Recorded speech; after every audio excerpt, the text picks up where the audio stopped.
வணக்கம் மக்களே, welcome back to my MBA Tamil YouTube channel. So இந்த வீடியோ வந்து நம்ம கூட தீபக் குரு இருக்காரு. ஸோ அவரோட கேட் ப்ரிப்பரேஷன் ஜேர்னி தான் நம்ம வந்து கேட்டு தெரிஞ்சுக்க போறோம். ஸோ அவர் வந்து இந்த வருஷம் ஐஐஎம் மும்பைல வந்து அவருக்கு அட்மிஷன் கிடைச்சிருக்கு. ஸோ அதை பற்றி தான் இந்த வீடியோவை கேட்டு தெரிஞ்சுக்க போறோம். ஸோ வாங்க வீடியோக்குள்ள போகலாம்.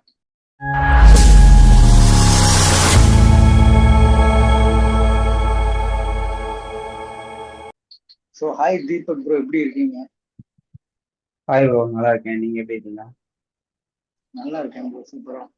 ஸோ உங்களை பத்தி ஆடியன்ஸுக்கு ஒரு சின்ன இன்ட்ரோ சொல்லிட்டு அப்படியே நம்ம உங்க ஜேர்னிக்குள்ள போகலாம். கண்டிப்பா ப்ரோ. ஸோ நான் வந்து ப்ரொஃபைல் வைஸ் பார்த்தீங்கன்னா 998ன்னு சொல்லுவாங்க. ஸோ ஸ்கூலிங் வந்து சென்னையில் தான் பண்ணேன். அண்ட் காலேஜ் வந்து SSN college, Anna university college. And அதுக்கப்புறம் இப்போ கேட் எழுதி ஐஏஎம் மும்பை சேர போகிறேன். கேட் பர்சன்டேஜ் வந்து 99.38. அதில் வந்து விஏஆர்சி அண்ட் குவான்ட்ல வந்து 90, சாரி, விஏஎல்ஆர் அண்ட் குவான்ட்ல 99 மேலே, அண்ட் விஏஆர்சியில் மட்டும் ஒரு 93 கிட்ட வந்துச்சு. ஸோ அது பேசிக்கலி இப்போ ஐஏஎம் மும்பை ஜாயின் பண்ணேன் இந்த வருஷம். Super bro. First of all இந்த 99+ எடுக்கிறதுலாம் எந்த அளவுக்கு ஈஸியா இல்லை எப்படி டிஃபிகல்ட்டா? என்ன கேட்டிங்கன்னா நான் வந்து அவ்வளோ டிஃபிகல்ட்டுலாம் சொல்ல மாட்டேன் ப்ரோ. ஒரு லைக் டூவபிள் தான் ப்ரோ. ஒரு என்ன மெயின், என்ன பொறுத்த வரைக்கும் என்ன மெயின் பார்த்தீங்கன்னா கன்சிஸ்டண்டா இருக்கணும் ப்ரிப்பரேஷன்ல. எவ்வளோ மந்த் பண்றீங்கன்றது முக்கியம் இல்லை. பண்ற மந்த்ல ஒரு நாள் கூட விடாம ஏதாச்சும் ஒரு 30 மினிட்ஸோ இல்லை 1 ஹவர் கூடனா கூட பரவாயில்ல. பட் ஏதோ ஒன்று பண்ணணும். பண்ற டேஸ் டைம் ஃபுல்லா கன்சிஸ்டண்டா பண்ணணும். அதுதான் நான் ஃபாலோ பண்ணது. ஏன்னா என்னோட ப்ரிப்பரேஷன் ஜேர்னில கூட பாத்தீங்கன்னா நான் ஒரு 5 மந்த்ஸ் தான் ப்ரிப்பேர் பண்ணேன். அந்த 5 மந்த்ஸ்ல நடுவில் ஒரு ஒரு ஒரு 1 வீக்கெண்ட் வந்து வெக்கேஷன் எங்கேயோ போயிட்டேன்.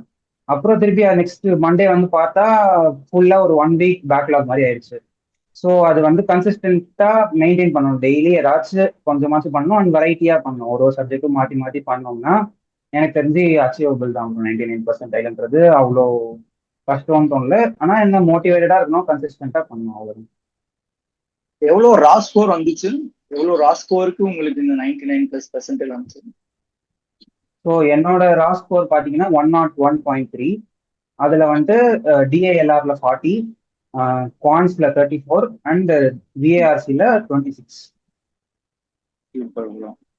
ஸோ சொல்லுங்க, நீங்க ஏன் இந்த எம்பிஏ ஜேர்னி ஐஎம்லாம் போகணும்னு நினைச்சீங்க?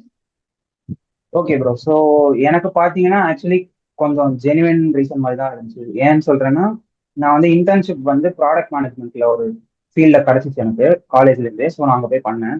அது பண்ணி முடிச்சோடனே எனக்கு டிபிஓ கிடைக்கல அங்கேருந்து. ஸோ நான் வந்து பட் எனக்கு வேலை ரொம்ப பிடிச்சிருந்துச்சு. ப்ராடக்ட் மேனேஜ்மெண்ட்ன்றது நல்லா இருக்கும், நமக்கு செட் ஆகுன்ற மாதிரி தோணுச்சு. ஸோ நான் வந்து அந்த ஃபீல்ட்லேயே திருப்பி சேரலாம் அப்படின்னு யோசிச்சு ஆஃப் கேம்பஸ் போட்டுட்டு இருந்தேன். கேம்பஸ் பிளேஸ்மெண்ட்ல கூட கொஞ்ச நாளைக்கு நான் உட்காரல. ஆஃப் கேம்பஸ்ல போட்டுட்டு இருந்தேன். இந்த மாதிரி ப்ராடக்ட் மேனேஜ்மெண்ட் கிடைக்குமா கிடைக்குமான்னு பார்த்துருந்தேன். சில இன்டர்வியூவும் வந்துச்சு, பட் கிளியர் பண்ணல எதுவும். ஸோ மெயினா நான் இந்த ஆஃப் கேம்பஸ்ல அப்ளிகேஷன் போட்டு போட்டு என்ன பார்த்தேன்னா, எல்லா கம்பெனியும் எம்பிஏ வந்து ப்ரீ ரெக்வஸ்டா கேட்டிருந்தாங்க ப்ராடக்ட் மேனேஜ்மெண்ட் வரணும்னாலே. ஸோ நான் அது அப்போதான் இந்த மாதிரி தோணுச்சு, சரி நம்மளும் எம்பிஏனா என்ன பண்றது அப்படின்னு அப்பதான் பார்க்க ஆரம்பிச்சேன். ஸோ அப்போதான் தெரிஞ்சு கேட் எக்ஸாம் எழுதணும். கேட் எழுதி ஐஏஎம்ஸ் எங்கேயாச்சும் போனா இந்த மாதிரி சான்ஸ் கிடைக்கும் நமக்கு அப்படின்னு சொல்லிட்டு போகலாம். ஸோ இப்படிதான் ஸ்டார்ட் ஆச்சு சொல்லி. அதுக்கப்புறம் ப்ரிப்பரேஷன்லாம் எப்படி பண்ணீங்க? ஸோ ப்ரிப்பரேஷன் வந்து லைக் அவ்வளோ பெருசா எதுவும் இல்லை ப்ரோ. நான் கோச்சிங் சென்டர் சேர்ந்தேன் ஒன்று. கோச்சிங் சென்டர்ல வந்து அவங்க ஸோ மார்க்ஸ் நிறைய கொடுப்பாங்க, செக்ஷனல் டெஸ்ட் நிறைய இருந்துச்சு. ஸோ நான் என்ன பண்ணேன்னா ஒரு ரெண்டு கைண்ட் ஆஃப் மார்க்ஸ் கொடுத்துருந்தாங்க. ஒன்று வந்து செல்ஃப் அட்மினிஸ்ட்ரேட்டிவ்னு சொல்லுவாங்க, ஒன்று வந்து ஆல் இந்தியா மார்க் கொடுத்துருந்தாங்க. ஸோ நான் என்ன பண்ணேன், செல்ஃப் அட்மினிஸ்ட்ரேட்டிவ் மார்க்கை வந்துட்டு full and full test strategy என்னன்னு டிசைட் பண்றதுக்கு அப்படின்னு வச்சிருந்தேன். ஸோ நான் ஒரு ஒரு செல்ஃப் அட்மினிஸ்ட்ரேட்டிவ் மார்க்கும் ஒரு ஒரு மாதிரி ஸ்ட்ராட்டஜியில் எழுதினேன். இப்போ வந்து ஃபர்ஸ்ட் விஏ பண்றது, அப்புறம் ஆர்சி பண்றது, இல்ல நடுவு நடுல மாத்தி மாத்தி பண்றது. அதே மாதிரி குவான்ஸ்ல வந்து ரவுண்ட் ரவுண்டா போறது, இல்லைனா அப்படியே பார்த்ததுல இருந்தே அப்படியே ஸ்டார்ட் பண்ணி ஆன்சர் பண்றது. அந்த மாதிரி நான் நிறைய ட்ரை பண்ணேன். அந்த ட்ரை பண்ற மார்க்ஸ்ல எல்லாம் என்ன மார்க் வருதோ அது பரவாயில்ல, அது நான் கண்டுக்கல அவ்வளோவா. ஏன்னா நம்ம ட்ரை மட்டும் தான் பண்றோம் சொல்லிட்டு பண்ணிட்டு ஒரு ஸ்ட்ராட்டஜி எனக்கு சூட் ஆகிற மாதிரி தெரிஞ்சிச்சு அப்படின்னா நான் அதை வந்து அந்த ஆல் இந்தியா மார்க்ல ட்ரை பண்ணுவேன். ட்ரை பண்ணி அங்கேயும் சக்ஸஸ் ஆச்சுன்னா ஓகே, அதுதான் ஸ்ட்ராட்டஜி நமக்கு. இல்லைன்னா திருப்பி இதுல போய் கொஞ்சம் எக்ஸ்பெரிமெண்ட் பண்ணிட்டு என்ன ஸ்ட்ராட்டஜியோ அதை திருப்பி தூக்கிட்டு வரணும். ஸோ ஸ்ட்ராட்டஜின்றது ரொம்ப இம்பார்ட்டன்டான விஷயம். எவ்வளோ சிலபஸ் படிக்கிறது கவர் பண்றத விட ஸ்ட்ராட்டஜி வச்சே நிறைய மார்க் வாங்கலாம் நம்ம எக்ஸாம்ல. Correct correct. ஸோ நீங்க அப்போ மொத்தம் எவ்வளோ மந்த்ஸ் ஆஃப் ப்ரிப்பரேஷன் பண்ணீங்க? ஓகே, ப்ரிப்பரேஷன் பார்த்தோம்னா நான் ஆக்சுவலி கோச்சிங் சென்டர் வந்துட்டு போன மார்ச்லேயே சேர்ந்துட்டேன். பட் ஆ, சேர்ந்ததுக்கு அப்புறம் நான் அவ்வளோ சீரியஸா பண்ணல. ஏன்னா காலேஜ்ல ஒரு ஃபைனல் இயர் ப்ராஜெக்ட் இருந்துச்சு, இன்டர்ன்ஷிப் இருந்துச்சு. ஸோ சீரியஸா ஸ்டார்ட் பண்ணல. அப்போ சீரியஸா ஸ்டார்ட் பண்ணேன்னா ஒரு ஜூன்ல தான் சொல்லுவேன். ஸோ ஆ, ஜூன்ல இருந்து நவம்பர் வரைக்கும் சீரியஸா பண்ணேன். அதுல வந்துட்டு ப்ரிப்பரேஷன் எப்படி பண்ணுவேன்னா, ஸோ எனக்கு ஆஃபீஸும் இருந்துச்சு கூட. நான் அதை சொல்ல ம், வரேன். ஸோ நான் டிரான்ஸ் யூனியன் ஒரு கம்பெனில ஒர்க் பண்றேன். அவங்க சிவில் ஸ்கோர்லாம் ப்ரொடியூஸ் பண்ணுவாங்க. ஸோ அந்த சரி கம்பெனில தான் சரி. நான் ஒர்க் பண்ணிருக்கேன். ஸோ அந்த கம்பெனி ஒர்க் வந்து ஒர்க் ஹவர்ஸ் முடிஞ்சதுக்கு அப்புறமோ இல்லை மார்னிங்கோ வந்துட்டு மார்னிங் ஒர்க் ஸ்டார்டிங்க்கு முன்னாடி ஒரு 1 ஹவர் ஏதாச்சும் படிப்பேன். இல்லை ஒரு செக்ஷனல் டெஸ்ட் எழுதுனா கரெக்டாக செக்ஷனல் டெஸ்ட் வந்து 1 ஹவர்ல எழுதி அனலைஸ் பண்ணிடலாம். ஸோ அந்த 1 ஹவர் ம், அப்படி போயிடும். ஈவினிங் வந்துட்டு ஏதாச்சும் இந்த மாதிரி மார்க் இருக்கும். ஸோ நைட்டு தூங்குறதுக்கு முன்னாடி ஒரு மார்க் எழுதிட்டு தூங்குவேன். இல்லை அந்த மாதிரி பண்ணிட்டு இருந்தேன். ஸோ அப்படி பண்ணிட்டு இருக்கும்போது ஓகே நல்லா ஓரளவுக்கு வந்துச்சு. பட் எனக்கு ஸ்டார்டிங்ல எல்லாம் பாத்தீங்கன்னா விஏஆர்சி அவ்வளோவா வரவே வராது. ஸோ நான் ம், ம், இன்ஜினியர்ன்றதுனால ஜென்ரலி ஜேஇலாம் எழுதி வந்திருக்கேன். ஸோ குவான்ட் டிஏஎல்ஆர் ஓரளவுக்கு ஸ்ட்ராங்குன்னு கூட வச்சுக்கலாம். விஏஆர்சி ஆனால் ரொம்ப வீக்காக தான் இருந்துச்சு ஃபர்ஸ்ட்ல. ஸோ நான் ம், வந்து விஏஆர்சியில எப்படியும் எனக்கு தெரிஞ்சிருச்சு அக்யூரசி ஒரு 60% 50% மேல போகாதுன்னு தெரிஞ்சிருச்சு. So accuracy okay. அதுக்கு மேல போகாதுன்னு தெரிஞ்சிருச்சுன்னா நம்ம எதுக்கு கம்மியா அட்டம் பண்ணணும்.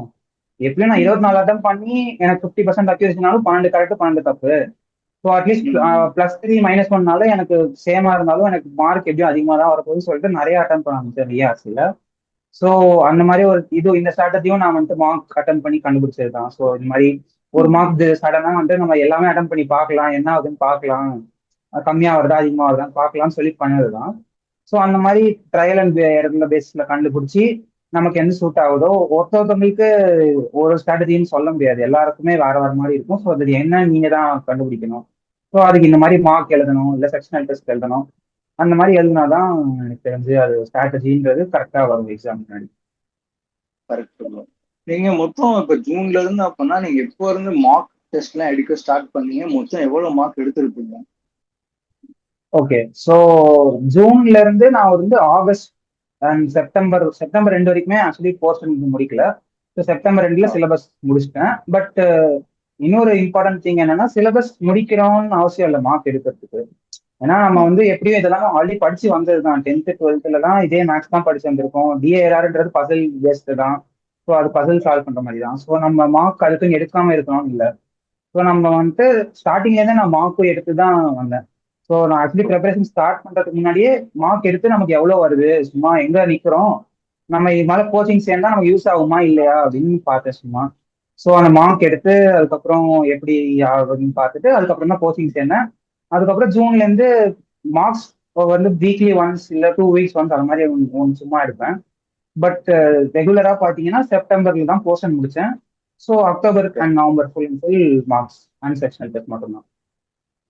எவ்வளவு நம்பர்ஸ் எடுத்திருப்பீங்க மார்க்ல? டோட்டல் எவ்வளவு மார்க் டெஸ்ட் எடுத்தீங்க? ஓகே, அது வந்து மோஸ்ட்லி கோச்சிங் இன்ஸ்டியூட் கொடுத்தது தான். ஸோ ஒரு 50 மார்க் கிட்ட அவங்க கொடுத்துருப்பாங்க. நான் அதுல ஒரு 40 எடுத்திருப்பேன். அண்ட் ஆ, அது தவிர ப்ரீவியஸ் இயர் பேப்பர் ஒரு 5 லாஸ்ட் இயர் பேப்பர் பண்ணேன். ஸோ ஒரு கரெக்ட். 45 to 50 மார்க்ஸ் எடுத்திருப்பேன். அண்ட் அது தவிர ம், மார்க்ஸோட நான் செக்ஷனல் டெஸ்ட் தான் நிறைய எடுத்தேன். ஏன்னா எனக்கு டைமிங்கும் கரெக்டாக சூட் ஆயிடுச்சு. ஸோ 1 ஹவர்னா கரெக்ட். அதுல வந்து ஒரு 40 மினிட்ஸ் செக்ஷனல் டெஸ்ட் 20 நிமிஷம் அனலைஸ் பண்ணிட்டு அப்படியே வேலைக்கு போற மாதிரி இருந்துச்சு. ஸோ நான் செக்ஷனல் சூப்பர் டெஸ்ட் சூப்பர். தான் நிறைய எடுத்தேன் மார்க்ஸோட.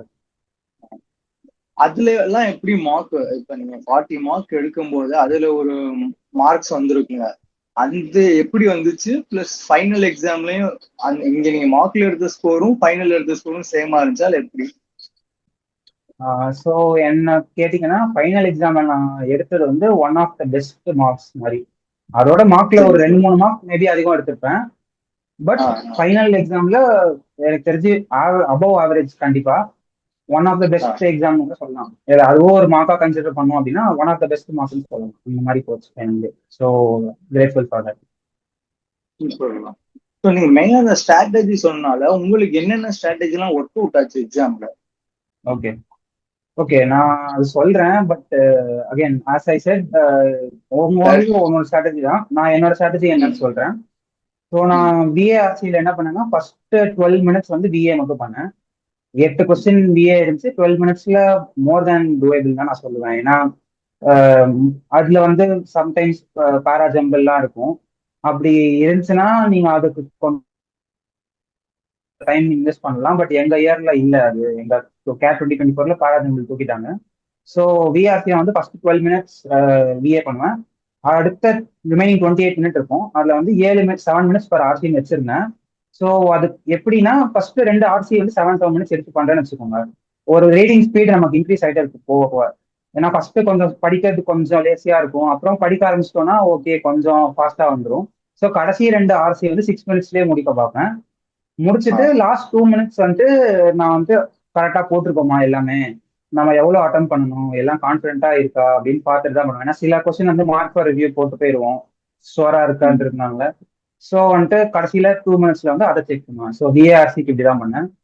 டிஏஎல்ஆருக்கு வந்து என்னோட ஸ்ட்ராட்டஜி ஆக்சுவலி கொஞ்சம் வியர்டுன்னு தான் நான் சொல்லுவேன். ஏன்னா நான் எப்படி பண்ணேன்னா ஃபர்ஸ்ட் செட், நான் என்ன செட் எனக்கு பிடிக்கும்னு தோன்றதோ அந்த செட் வந்துன்னா 15-20 மினிட்ஸ் ஆனா கூட பரவாயில்ல, அதே செட் தான் நான் பண்ணுவேன்.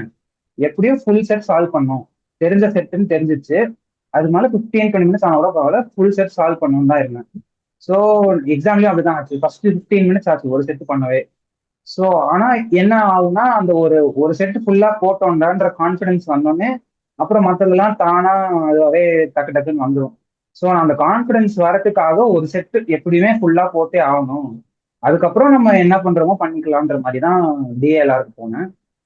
ஸோ அண்ட் ஏன்னா குவான்ஸுக்கு ஒண்ணு வந்து உங்களுக்கு ஒரு செட்டு கரெக்டா போட்டாலே உங்களுக்கு கட் ஆஃப் எல்லாமே கிளியர் ஆயிடும். ஆமாம் கரெக்ட். ஸோ ஒன் செட் போட்டோம்னா நம்ம ஒரு கான்ஃபிடன்ஸ் வந்துடும், நம்ம செட் ஆயிட்டோம் ஓரளவுக்கு, நமக்கு வந்துடும் மார்க் எப்படி டிஎல்ஆர்ல, நம்ம இது கவலை பண்ண வேணாம் அப்படின்னு தெரிஞ்சிடும். அதுக்கு மேல என்ன வருதோ அது போனஸ் தான். கரெக்ட்டுங்களா? அதுக்கு மேல நம்ம பண்ண முடிஞ்சதுன்னா பண்ணலாம், டைம் இருந்துச்சுன்னா பண்ணலாம், இல்லைன்னா நமக்கு அட்லீஸ்ட் ஒரு செட் போட்டோன்ற கான்ஃபிடன்ஸ் ஆச்சு இருக்கும். பட் எக்ஸாம்ல போய் அது கொஞ்சம் டிஃப்ரெண்ட் ஆச்சு. அதாவது நான் அப்புறம் சொல்றேன் டிடே பத்தி பேசும்போது. அண்ட் சரி. குவான்ஸ்ல பாத்தீங்கன்னா, குவான்ஸ்ல வந்துட்டு நான் பெருசா ஸ்ட்ராட்டஜி எதுவும் வைக்கல. ஏன்னா நான் நிறைய ட்ரை பண்ணி பார்த்தேன். ரவுண்ட் 1 ரவுண்ட் 2 எல்லாம் ட்ரை பண்ணி பார்த்தேன். எனக்கு அதுல என்ன இஷ்யூ தெரிஞ்சுச்சுன்னா, இப்போ ரவுண்ட் 1 போறோம், ஒரு எல்லா கொஸ்டினும் ஃபர்ஸ்ட் பாக்குறோம், பார்த்துட்டு அப்புறம் நமக்கு எது பிடிக்கும்னு தெரியுமோ, எது பண்ண முடியும்னு தெரியுமோ அது பண்றோம்ன்ற மாதிரி கான்செப்ட் அது. ஆனா அதுக்கு ஒரு 5 மினிட்ஸ் ஆகும்ல. ஸோ 5 மினிட்ஸ்ன்றது எனக்கு தெரிஞ்சு குவான்ட்ல ஒரு மோர் அமௌண்ட் ஆஃப் டைம் தான். டிஏஎல்ஆர்ல ஒரு 5 மினிட்ஸ்ன்றது அவ்வளவு பெரிய டைம் இல்லை, ஏன்னா செட் ஃபுல்லா பண்ண முடியாது 5 மினிட்ஸ்ல. பட் குவான்ட்ல 5 மினிட்ஸ்னா 2-3 கொஸ்டின் பண்ணலாம் அந்த டைம்ல. ஸோ நான் அந்த டைம் வேஸ்ட் பண்ண விரும்பல. ஸோ நான் ஸ்டார்டிங்ல இருந்தே கொஸ்டின் நேரம் என்ன கொஸ்டின் ஃபர்ஸ்ட் கொஸ்டின் என்ன வருதோ பார்த்து அப்படியே அது தெரிஞ்சா பண்றேன், இல்ல தெரியலன்னா போறேன், அந்த மாதிரி தான் இருக்கு. ஸோ குவான்ட்ல நான் ஸ்ட்ராட்டஜி எல்லாம் ட்ரை பண்ணி பார்த்துட்டு எதுவுமே ஒர்க் ஆகல, சரி நம்ம நார்மலா பண்ற மாதிரியே பண்ணுவோம்னு பண்ணேன். சரி சரி. அதுக்கப்புறம் எக்ஸாம் நீங்க டிடேல எப்படி இருந்துச்சு அன்னைக்கு? எந்த ஸ்லாட் எழுதுனீங்க? நான் வந்து ஸ்லாட் 3 தான் எழுதினேன். So afternoon slot. மார்னிங்கே தெரியும் இந்த மாதிரி பேட்டர்ன் சேஞ்ச் நடந்திருக்கு, பேராஜம்பிள் இருக்கு, அது தவிர அந்த டிஏல செட் இருக்குன்னு தெரியும். ஸோ அதுக்கேற்ற மாதிரி தான் கொஞ்சம் ப்ரிப்பேர் ஆகி தான் போனேன். பட் போன உடனே என்னாச்சு, எப்படி அந்த விஏஆர்சி. தெரிஞ்சவொடனே எப்படி நீங்க ப்ரிப்பேர் பண்ணீங்க? ஏன்னா லாஸ்ட் மினிட்ல சில பேர்த்துக்கு அடாப்ட் ஆகவே கஷ்டமா இருக்கும். அதை எப்படி நீங்க மேனேஜ் பண்ணீங்க? ஆமா அது சொல்லுவாங்க இந்த மாதிரி, நீ ஸ்லாட் 2 ஸ்லாட் 3 இருந்தீங்கன்னா முன்னாடி ஸ்லாட் என்ன நடந்துச்சு தெரிஞ்சுக்காதீங்க, அது உங்களுக்கு ப்ரெஷரா ம். இருக்கும் அந்த மாதிரி சொல்லுவாங்க. பட் நான் அது பிலீவ் பண்ணல பர்சனலி. ஏன்னா எனக்கு தெரிஞ்சு லாஸ்ட் மினிட் வரைக்கும் என்ன இன்ஃபர்மேஷன் கிடைச்சாலும் நல்லதுதான், நம்ம எக்ஸாம்ல போய் ஓகே. உட்காந்துட்டு அதை யூஸ் பண்ணி பண்ணிக்கலாம் அப்படின்னு தான் இருந்தேன். ஸோ நான் என்ன ம். யோசிச்சேன்னா, சரி 5 செட் வந்துருச்சு, இப்போ நான் முன்னாடி 4 செட் இருக்கும் போது சரி ஒரு 1.5 செட் பண்ணா போறோம், நல்ல பர்சன்டேஜ் வந்துரும்ன்ற மாதிரி இருந்த நிலைமையில இப்போ 5 செட் வந்ததுனால அட்லீஸ்ட் ரெண்டாவது பண்ணி ஆகணும். So okay. நம்ம ஃபர்ஸ்ட் செட்டுக்கு நான் சொன்ன மாதிரி 20 மினிட்ஸ்லாம் எடுக்க முடியாது, 15 மினிட்ஸ் தான் எடுக்கலாம், அதுக்கு மேல எடுக்கிறது கஷ்டம்ன்ற மாதிரி தான் இருந்துச்சு. ஸோ நான் ஆ. அதான் யோசிச்சுட்டு போனேன். 2 செட்ஸ் பண்ணணும். அண்ட் விஏஆர்சியில் பேராசிம்பல் இல்லைன்னு தெரியும். ஸோ விஏ கொஞ்சம் ஃபாஸ்டரா பண்ண முடியுமா அப்படின்னு பார்க்கலாம்னு போனேன். பட் போனோடனே என்னாச்சு, விஏஆர்சியில வந்துட்டு விஏ அண்ட் ஆர்சி வந்து செப்பரேட் செப்பரேட்டா இருந்துச்சு, மிக்ஸ்டா இருந்துச்சு. ஸோ ம். இந்த கடைசி 12 கொஸ்டின் தான் விஏ, ஃபர்ஸ்ட் ஃபுல்லா ஆர்சின்ற மாதிரி இல்லை. ஸோ நடுவில் நடுவில் இருந்துச்சு. ஸோ அது எனக்கு ஆக்சுவலி கொஞ்சம் டைம் வேஸ்ட் பண்ணிடுச்சு. ஏன்னா நான் விஏ கொஸ்டின் நான் சொன்ன ஸ்ட்ராட்டஜியில பாத்தீங்கன்னா ஃபர்ஸ்ட் விஏ 12 மினிட்ஸ்ல பண்றான்னு இருந்தேன். பட் ஒரு கொஸ்டினும் எது விஏவான்னு தேடி தேடி போறதுக்கே கொஞ்சம் டைம் ஆயிடுச்சு. ஸோ அதனால லாஸ்ட்ல வரைச்சே நான் திருப்பி செக் பண்ண முடியல. நான் ஆன்சர்லாம் லாஸ்ட் 2 மினிட்ஸ்ல மார்க் ரிவ்யூ போடுறதெல்லாம் செக் பண்ண முடியல சரியா. ஸோ அப்படியே ம். அது போயிடுச்சு.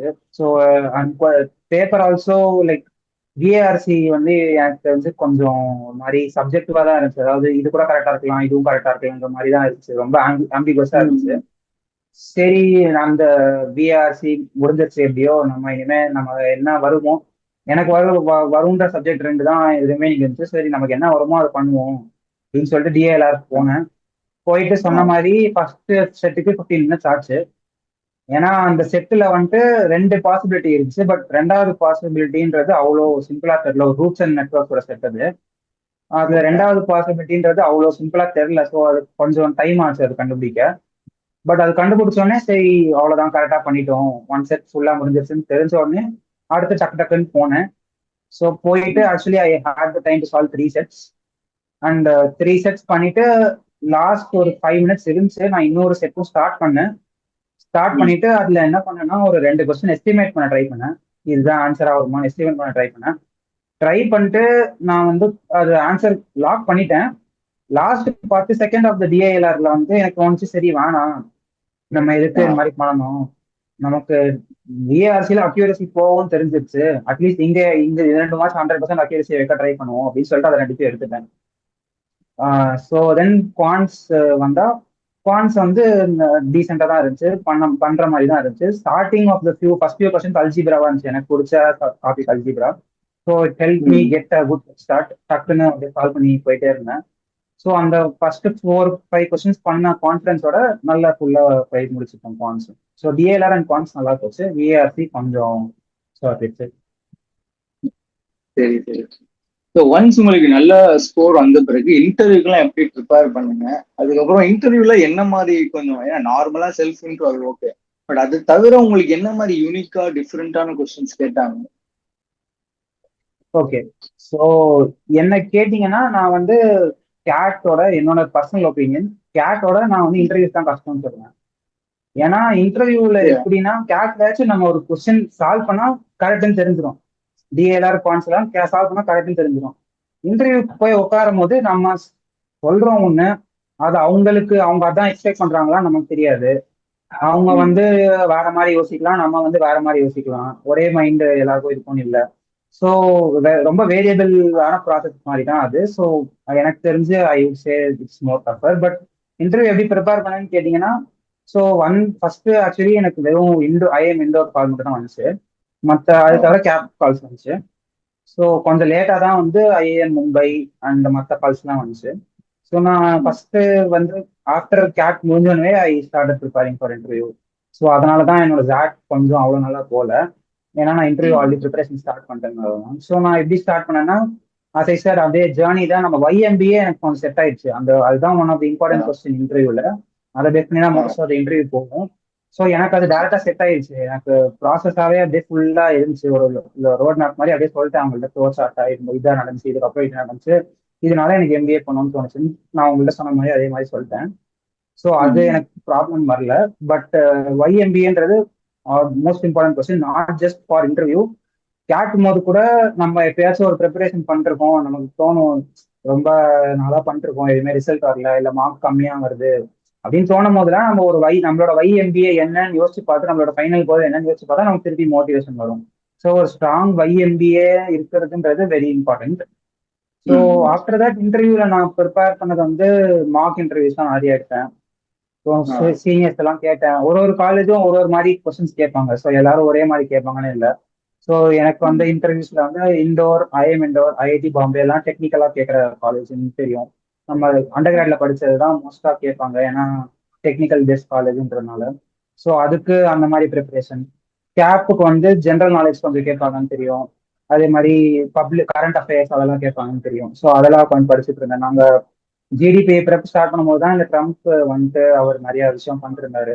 ஸோ முக்காவாசி கரெக்ட். இன்டர்வியூல கரண்ட் அஃபேர்ஸ் கேட்கணும்னா அதுதான் கேட்பாங்க. உங்க பேட்ச்க்கு தெரியும். ஸோ ம். அதை பத்தி ஃபுல்லா அவர் பண்ற ஒரு ஒரு விஷயமும் ஃபுல்லா உட்காந்து படிச்சு வச்சிருந்தேன்.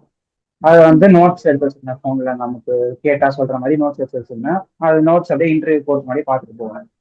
ஸோ மோஸ்ட் ஆஃப் ப்ரிப்பரேஷன் இதுதான். And கடைசியில எனக்கு வந்து ஐஎஸ்பியோட புது ப்ரோக்ராம் பிஜிபிஒஎல் அதோட காலும் லாஸ்டா வந்துச்சு செகண்ட் ரவுண்ட்ல போட்டதுல. ஸோ அந்த இன்டர்வியூவும் போயிட்டு இருந்தேன். ஸோ ஃபைனலி ஐஎம் மும்பை தான் எனக்கு கன்வெர்ட் ஆயிடுச்சு. நீங்க எந்தெந்த காலேஜ் அப்ளை பண்ணீங்க, எந்தெந்த காலேஜ் எல்லாம் கன்வெர்ட் ஆச்சு உங்களுக்கு? Okay. Apply பண்ணதுன்றது all IEMs apply பண்ணேன், எஸ்எம்எஸ், எஸ்பிஜெயின், எக்ஸல் எல்லாமே அப்ளை பண்ணேன், அண்ட் ஐஎஸ்பியோட புது ப்ரோக்ராம் அப்ளை பண்ணேன். கிடைச்ச கால்ஸ்ல வந்து IIM indoor, IIM Mumbai, IIT Bombay and ISP and gap. So இதுல வந்துட்டு எனக்கு இப்போதைக்கு கன்வெர்ட் ஆயிருக்கிறது வந்து ஐஎம் மும்பை மட்டும்தான். ஐஎம் இண்டோர் வெயிட் லிஸ்டரா இருக்கேன். It can convert based on previous இயருக்கு. பட் கன்வெர்ட் ஆகணும் ஐ டோன்ட் கோ. ஏன்னா எனக்கு operations and product management those kind of ஃபீல்ட்ஸ்ல போகணும்னு இருக்கு. So I will not go there. And ஐஎஸ்பியில ரிஜெக்ட் பண்ணிட்டாங்க, டேரக்டாவே ரிஜெக்ட் காமிச்சிட்டாங்க. ஸோ அது வச்சு அண்ட் கேப்ல வந்து உதய்பூர், திருச்சி, ராய்ப்பூர் கன்வெர்ட். கன்வெர்ட் ஆனா எப்படி ஃபீல் பண்றீங்க? ஏன்னா நீங்க ப்ரிப்பரேஷன் ஸ்டார்ட் பண்ணும்போது ஒரு மாதிரி டவுட்டாவே நம்மளால பண்ண முடியுமா இல்லையான்னு சொல்லி ஒரு டவுட்ல இருந்திருக்குங்க. ஸோ இன்னைக்கு வந்து நீங்க நினைச்ச ட்ரீம் பீஸ்குள்ள போனதுக்கு அப்புறம் எப்படி ஃபீல் பண்றீங்க? ஆமா, அது நல்ல ஃபீலிங் தான். பட் இதுவும் நம்ம ஒரு பார்ட் ஆஃப் த ஜேர்னி மாதிரி தான் இருக்கு. ஏன்னா நம்ம வந்து ஒய்எம்பிஏ வந்து பார்த்தோம்னா கடைசி நம்ம கோல் வந்துட்டு ஏதாச்சும் ஒரு டொமைன்ல போறதா இருக்கும். காலேஜ் போறதுன்றது யாரும் ஒய்எம்பிஏ வச்சுக்க மாட்டாங்க. So it's part of the journey. இது ஒரு நல்ல பார்ட்டுக்கு வந்துட்டோம். இனிமே ஒரு நம்ம திருப்பி அங்கேயும் போய் நல்லா பண்ணா will get in to better இதுன்ற மாதிரி தான் ஃபீலிங்கா இருக்குங்க. So I mean converting the B school is great. But beyond that அங்க போய் பண்றதுன்றது the next part of it. So அதுவும் நல்லா பண்ணிட்டா சொல்லுங்க. ஸோ ஐஎம் மும்பை பத்தி சொல்லுங்க. ஏன்னா அது ரீசெண்டா தான் ஐஎம் மும்பையா லாஸ்ட் 2 இயர்ஸா பண்ணியிருக்காங்க. ஸோ அந்த காலேஜ் பத்தி நிறைய பத்தி தெரியாது. ஸோ அதனால உங்களுக்கு தெரிஞ்ச விஷயத்தை ஷேர் பண்ணுங்க. ஓகே, கண்டிப்பா. எனக்கு தெரிஞ்ச ஃபியூ திங்ஸ் சொல்றேன். ஸோ ஐஎம் மும்பைன்றது முன்னாடி நிட்டின்னு இருந்துச்சு, என்ஐடிஐஇ. அது ஆக்சுவலி கொஞ்சம் ரொம்ப பழைய காலேஜ். ஆக்சுவலி அகமதாபாத், கல்கத்தா மட்டும்தான் இது முன்னாடி இருந்துச்சு. எக்ஸ்எல்ஆர் இதுக்கு முன்னாடி இருந்துச்சு. அதுக்கப்புறம் இதுதான் வந்துச்சு இந்தியாவில் பிஸ்னஸ் ஸ்கூலா. அண்ட் ஸோ பழைய காலேஜ்ன்றதுனால its alumni network is pretty good. And ரொம்ப வருஷமா இருக்கு. இப்போதான் 2022 தான் ரீசெண்டா ஐஎம் மும்பைன்னு மாத்திருக்காங்க பேரு. ஸோ முன்னாடி எப்படி இருந்துச்சுன்னா ஆப்ரேஷன்ஸ்ன்ற ஃபீல்டு தான், ஆப்ரேஷன்ஸ் அண்ட் சப்ளை செயின் மேனேஜ்மெண்ட்ன்ற ஃபீல்டு தான் இங்க வந்து பாப்புலரா இருந்துச்சு. ஸோ ஆப்ரேஷன் சப்ளை செயின் வந்து நீங்க அந்த மாதிரி ஜாப் போகணும்னா இந்த காலேஜ் தான் பெஸ்ட் இன் இந்தியான்ற மாதிரி இருந்துச்சு. அண்ட் மாறினதுக்கு அப்புறமும் I think it's still pretty much true. Operations and supply செயினுக்கு இந்த college one of the best in இந்தியான்னு சொல்லலாம். அண்ட் அது தவிர பார்த்தீங்கன்னா ஐஏஎம்ன்ற மாறினதுனால மற்ற டொமைன்ஸும் கொஞ்சம் கொஞ்சம் இப்போ ஸ்டார்ட் பண்ணி வர ஆரம்பிச்சிருக்கு. கன்சல்டிங், மார்க்கெட்டிங், ஹெச்ஆர்லாம் கூட இப்போ கொஞ்சம் கொஞ்சமா பிளேஸ்மெண்ட்ஸ் இப்போ இம்ப்ரூவ் பண்ணிருக்காங்க மற்ற டொமைன்லையும். But they also have operations and supply செயின்ற கோர்ஸே இருக்கு, தனி கோர்ஸ். ஸோ ஜென்ரல் எம்பிஏ தவிர MBA in operations and supply chain management தான் இவங்களோட one of the most well known கோர்ஸ்ன்னு சொல்லலாம். அதுக்கப்புறம் இப்ப நீங்க சொன்ன மாதிரி நீங்க ஜூன்ல இருந்தா சீரியஸாவே ப்ரிப்பேர் பண்ண ஸ்டார்ட் பண்ணீங்க. அந்த மாதிரி இந்த வீடியோ பார்த்துட்டு ஜூன்ல இருந்து ஒரு டைம் ப்ரிப்பேர் பண்ணணும்னு நினைக்கிறவங்களுக்கு நீங்க என்ன பீஸ் ஆஃப் அட்வைஸ் சொல்லுவீங்க? ஓகே, அட்வைஸ்ன்றது வந்து ஃபர்ஸ்ட் நான் சொன்ன மாதிரி ஸ்ட்ராங்கா தெரிஞ்சுக்கோங்க ஏன் எம்பிஏ பண்ணணும்னு. ஏன்னா அது தெரியாம நீங்க பண்ண ஆரம்பிச்சீங்க அப்படின்னா ஒரு பேர்டன் தான் தெரியும். நீங்க வந்து என்ஜாய் பண்ணி பண்ண மாட்டீங்க கேட் பண்றது. ஸோ எய்தர் ஒய் எம்பிஏ ஸ்ட்ராங்கா வச்சுக்கோங்க, இல்லைன்னா ஒரு சப்ஜெக்ட், அதாவது டிஏல எனக்கு ரொம்ப பிடிக்கும் சின்ன வயசுல இருந்தே அப்படின்னா அது ஒரு ஸ்ட்ராங்கா வச்சுக்கோங்க. ஏதாச்சும் உங்களுக்கு பிடிச்சி பண்ணாதான் அது பண்ண முடியும். So first either why MBA ஸ்ட்ராங்கா வச்சுக்கோங்க, இல்லை ஒரு சப்ஜெக்ட் ஸ்ட்ராங்கா வச்சுக்கோங்க. அண்ட் அது once if you enjoy the process you will get there. So preparation wise பார்த்தீங்கன்னா ஃபர்ஸ்ட் சிலபஸ் முடிக்க ட்ரை பண்ணுங்க. சிலபஸ் முடிக்கிறதுக்கு நிறைய கோச்சிங் சென்டர் சேரணும் கூட இல்லை, இப்போலாம் யூடியூப்லேயே முக்கால்வாசி வந்துருச்சு. ஸோ நம்ம பார்த்து கற்றுக்கலாம். அண்ட் சிலபஸ் முடிச்சதுக்கு அப்புறம் தான் மார்க்ஸ் எடுப்பேன் அப்படின்னு இருக்காதுங்க. மார்க் ஃபர்ஸ்ட்லேருந்தே எடுக்க ஆரம்பிங்க. ஏன்னா அட்டம் ஸ்ட்ராட்டஜின்றது மோஸ்ட் இம்பார்ட்டன்ட், ஈவன் மோர் தேன் சிலபஸ். ஸோ அது தெரியறதுக்குன்னு ஒரு 2-3 months ஆகும் மினிமம். அதை வந்துட்டு உடனே டக்குன்னு ஒரு எக்ஸாம் போறேன், அதை அட்டம் பண்ணி பார்க்குறேன், என்ன ஆகுதுன்னு பார்க்குறேன்னு பண்ண முடியாது. கொஞ்சம் டைம் ஆகும். அது கரெக்டான ஸ்ட்ராட்டஜி உங்களுக்கு என்னன்னு டிசைட் பண்ணுறது கொஞ்சம் டைம் ஆகும். ஸோ ஃபர்ஸ்ட்லேருந்தே மார்க், செக்ஷனல் டெஸ்ட் அதெல்லாம் சீரியஸாக எடுங்க. அண்ட் வந்து அவ்வளோதான், கன்சிஸ்டண்டாக இருக்கணும். மெயின்லி கன்சிஸ்டண்டாக ஒரு ஒரு டேவும் ஒரு 30 minutes 1 hour டெய்லி ஃபுல்லாக மாங்கன்னு படிக்கணும் கூட இல்லை. ஒரு 30 minutes 1 hour எப்போ முடியுதோ படிச்சீங்கன்னா அதுவே போதும். அண்ட் வெரைட்டி ஆஃப் சப்ஜெக்ட்ஸ் படிங்க. ஒரு நாள் டிஏஎல்ஆர் படிங்க, ஒரு நாள் டிஏஆர்சி படிங்க. அந்த மாதிரி பண்ணணும். ஸோ எல்லாமே டச்ல வச்சுக்கணும் அண்ட் கன்சிஸ்டண்டா டெய்லி படிக்கிற மாதிரி பண்ணணும். பேசிக்கா நான் இதான் சொல்லுவேன். இந்த வீடியோ பார்த்துட்டு இருக்கவங்க வந்து ஃபர்தரா நீங்க தீபக் ஏதாவது டவுட்ஸ் கேட்கணும்னா கூட அவரோட லிங்க்டின் கான்டாக்ட் டீடைல்ஸ் எல்லாமே வந்துட்டு உங்களுக்கு டிஸ்கிரிப்ஷன்ல இருக்கும். ஸோ யாராச்சும் இந்த மாதிரி ஐஎம் மும்பை கூட இந்த வீடியோ பார்த்துட்டு அப்புறம் நானும் ஐஎம் மும்பை தான் கன்வெர்ட் ஆயிருக்கேன்றவங்க கூட அவரு கூட கனெக்ட் பண்ணிக்கலாம். So, கண்டிப்பா ப்ரோ. வேற தேங்க்யூ ஸோ மச். வேற நான் என்ன சொல்லணும்னு ஒண்ணு மிஸ் பண்ணிட்டேன்னா, ஐஎஸ்பியில நான் போன இன்டர்வியூ வந்து ஆக்சுவலி ரொம்ப சூப்பரா இருந்துச்சு. அது எப்படின்னா இன்டர்வியூ சீசனோட லைக் கடைசி இன்டர்வியூ. பட் ப்ரிப்பரேஷன்ன்றது ரொம்ப டெப்த்ல பண்ணியிருந்தேன். And all of the depth use பண்ணியிருந்தாங்க அவங்களும். ஸோ எப்படின்னா ரொம்ப இப்போ ஐஎஸ்பி மட்டும் இல்லை, எனக்கு தெரிஞ்சு டாப் ஐஎம்ஸ்லாம் போனீங்கனாலும் ரொம்ப டீப்பா 30 மினிட்ஸ் 40 மினிட்ஸ் இன்டர்வியூ போகும். ஸோ நீங்க அல்டிமேட்டா அவ்வளோ டீப்பா போனா நீங்க உங்க உண்மையான செல்ஃப் நீங்க ப்ரெசென்ட் பண்ணி ஆகணும். ரொம்ப நேரமா நீங்க ஒரு கதை சொல்ல முடியாது. ஸோ எனக்கு எப்படின்னா ரொம்ப டீப்பா போயிட்டே இருந்துச்சு. ஒரு கொஸ்டின் வச்சியே அதை வச்சே ஃபாலோ அப் கேட்டுட்டே இருப்பாங்க. ஸோ நீங்க இன்டர்வியூ ப்ரிப்பரேஷன் பண்ணும்போது நீங்களே யோசிச்சு பார்த்துக்கோங்க. உங்களுக்கு நீங்களே உங்களை கேள்வி கேட்டு பார்த்துக்கோங்க. இந்த கேள்விக்கு இந்த பதில் சொன்னா அடுத்து நான் என்ன கேட்பேன், நான் இன்டர்வியூரா இருந்தா. அதே மாதிரி அதுக்கு ஒரு பதில் சொன்னா அதுக்கு திருப்பி நான் என்ன கேட்பேன், அந்த மாதிரி கேட்டு பார்த்துட்டு நீங்களே உங்கள்கிட்ட கேட்டு பார்த்தா கூட போந்தர் இனஃப். மார்க் இன்டர்வியூன்றது ப்ரெஷர் ஹேண்டில் பண்றதுக்கு இட்ஸ் வெரி இம்பார்ட்டன்ட்.